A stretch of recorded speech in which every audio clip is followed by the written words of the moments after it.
Buen día, somos el equipo 6 conformado por Belinda Luna, Berenice Aragón, Melissa Pérez, Alexandra Calderón y yo, Sonia López, y presentaremos el expresionismo.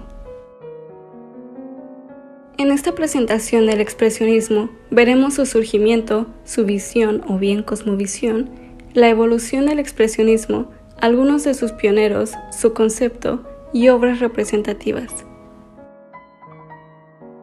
Surgimiento. De 1905 a 1933, el expresionismo fue un movimiento de vanguardia surgido en Alemania a principios del siglo XX, coincidiendo con el fauvismo francés, con el que tiene no pocos puntos en común: rechazo de la mimesis, colores violentos. Sin embargo, difiere de este movimiento por tener un matiz más pesimista, más feo, por así decirlo, ya que los expresionistas alemanes no escatimaron en mostrar lo morboso, lo prohibido, lo obsceno. La forma en que uno ve depende también de un estado emocional de la mente. Esta es la razón por la que un motivo puede ser visto de muchas maneras, y esto es lo que hace que el arte sea tan interesante. Munch. Visión. El expresionismo viene a ser una deformación de la realidad para expresarla de forma más subjetiva. Se requieren mostrar sentimientos, emociones, algo que ilustre a la naturaleza y el ser humano. Con esto vemos que Dieburg y Kirchner pretendieron influir en la sociedad, destruyendo las viejas convenciones, dejando a la inspiración fluir libre y dando expresión inmediata a las presiones emocionales del artista. Es así como el expresionismo se podría definir por el liderazgo y apertura de la libertad creadora por encima de la descripción. Evolución. Expresionistas, como deformadores de la realidad, los hubo desde los principios del arte. Tenemos los casos de Bruegel, Goya, Van Gogh o El Greco, por citar solo algunos.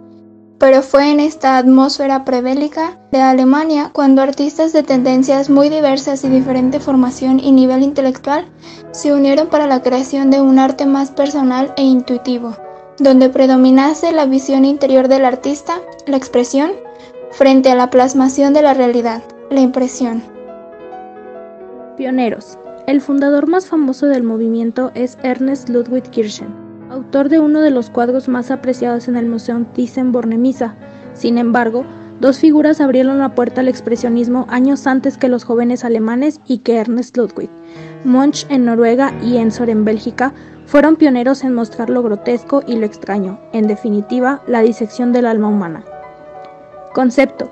Tenemos así temáticas oscuras y sórdidas: la soledad, la miseria, la muerte, el sexo, una forma de reflejar la amargura existencialista de estos años, con una visión trágica del ser humano en la que el individuo va a la deriva en la soledad moderna, industrializada, donde se ve alineado, aislado. También tenemos que el color y sus temas ayudaron al concepto. Obras angustiosas, marginales y desagradables. Dieburg y Kirchner plasmaban su concepción del arte de una manera directa, dejando un aspecto inacabado, bruto, salvaje, cercano al primitivismo que tanto admiraban. Obras representativas. Principalmente tenemos el famoso Grito de 1893, pintado al óleo por Munch, así como Las máscaras confrontan la muerte, por Ensor en 1888, El caballo azul de 1912 por Franz Marc, Pubertad de Munch, pintado en 1895 en lienzo, y por último tenemos a De Sono Qua por Emily Carr en 1912. En cuestión de la presentación, esto ha sido todo. Muchas gracias por su atención.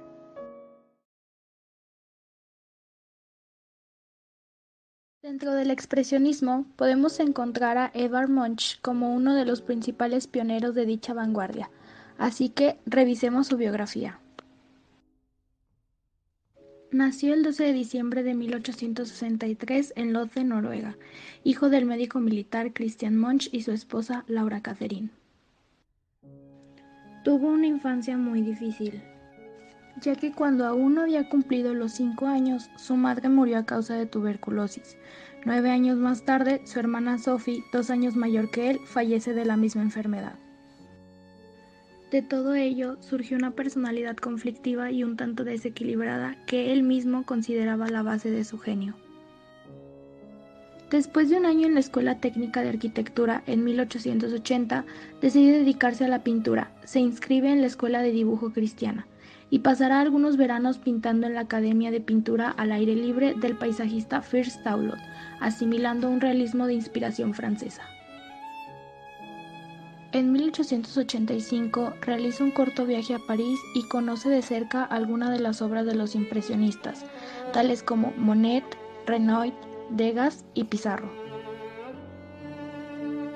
Lo más importante de este periodo es la obra La niña enferma, en la que evoca su experiencia personal con la muerte de su hermana y donde ya aparece la desolada visión de la existencia que caracteriza la mayor parte de su producción.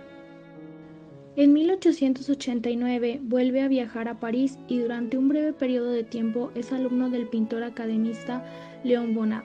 Tras realizar obras de carácter impresionista, recibe el influjo del postimpresionismo, concretamente de la obra de Gauguin y Van Gogh, que lo llevan a dar un giro radical en su trabajo. Poco después de su llegada a París, recibe la noticia de la muerte de su padre. En esta obra de 1890 podemos ver representada la soledad y la melancolía. Hasta 1908 vive la mayor parte del tiempo en Alemania, sobre todo en Berlín. Son años cruciales en su pintura, ya que crea un estilo sumamente personal. Pinta El grito, Vampiro, La voz y comienza un ciclo que el artista llamaría más tarde El friso de la vida. Finalmente, en 1919, después de unos años turbulentos, llenos de corazones rotos y alcoholismo, compra una finca en las afueras de Cristiania, y allí viviría cada vez más aislado, muriendo en 1944 completamente solo.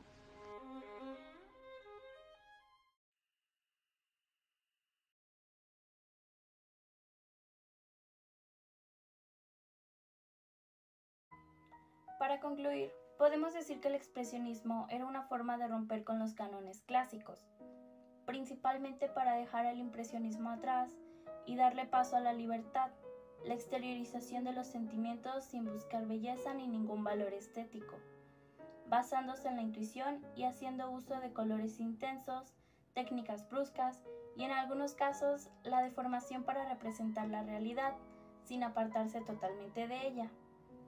Actualmente, en el siglo XXI, se hace un uso cada vez más cotidiano del Photoshop, y el empleo de este permite obtener obras irreales a partir del rediseño de una obra más sencilla y normalizada.